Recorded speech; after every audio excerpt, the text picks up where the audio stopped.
ډېره زیاته مننه درمان صاحب ستا هم عارف لیوال امیر بقرار انور خیال بونیری حکیم سید اوتر لیاقت لاله هغوی زوی ناست دی حاشر او نور چې ستاسو هومره د پیراډایز سټي ملګري زموږ په شا ناست دي هغوی هم ډېره زیاته مننه کوو دلته یې موږ له ډېر درناوی راکړه زموږ ډېر عزت وکړه الله دې د دوی عزت وکړي والله یې دوی په دغه کار په دغه روزګار کې برکت واچوي شعرونو غوښتنه د وخت هم نازک دی ما سره به داسې ډېر څه ویم نه خو څه مو دې خپل پکې مات کړی څه پردي مات کړی څه مو دې خپل پکې مات کړی څه پردي مات کړی موږ په پردو جنګونو کې تندي مات کړی او زما د سترګو نه د وینو څاڅکي کې هسې نه دي ما د زلمي لالي په کټ باندې بنګړي مات کړی زما د سترګو نه د وینو څاڅکي هسې نه دي ما د زلمي لالي په کټ باندې بنګړي مات کړی او څو شعرونه نور درمان لاله چې د غربت وږم چې مې څومره د لمنې خیجي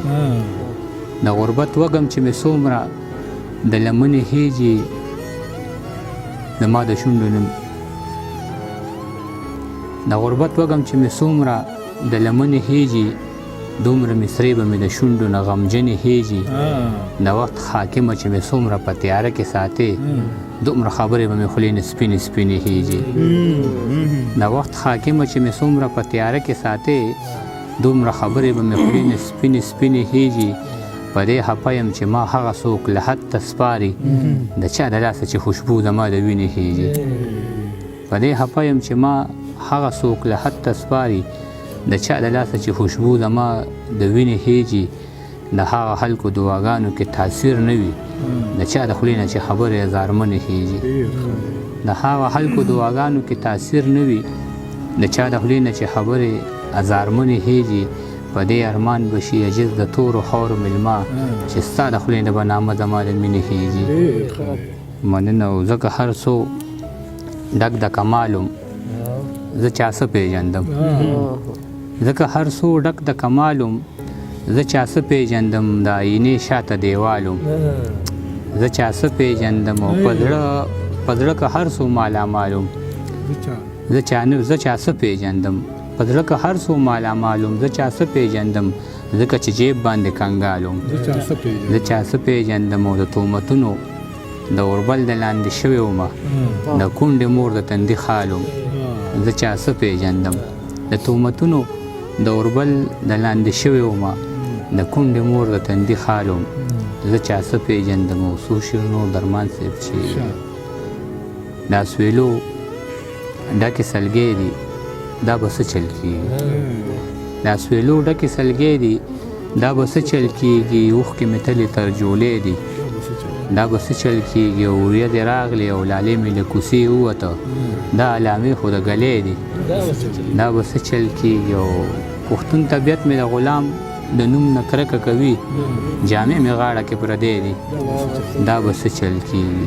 پښتون طبیعت مې د غلام د نوم نه کرکه کوي جامې مې غاړه کې پردې دي دا به څه چل کېږي ما یې پخوا کې څو کسان تبر په لاس ولیدل دغه چینار کې خو مرغۍ دي دا به څه چل کېږي ما یې پخوا کې څو کسان تبر په لاس ولیدل دغه چینار کې خو مرغۍ دي دا به څه چل کېږي ما نه خندا غواړي ضمیر مې خاموشي نه مني عجزه شونډې مې پولې دي دا به څه چل کېږي او مننه بیکاره خلکو ته د کار خبرې نه کوم